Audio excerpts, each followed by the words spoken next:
প্রস্রাবের infection.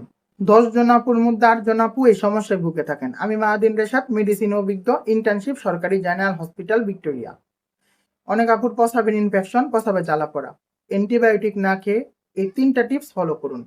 Number 1, vitamin C এর জাদুকরি। প্রস্রাবের ইনফেকশন রোধে নিয়মিত দেশীয় আমলকি অথবা ক্র্যানবেরির জুস খান। এটি ব্যাকটেরিয়া দূর করতে জাদুকরি ভূমিকা পালন করে। নাম্বার 2, পানি পান করার নিয়ম।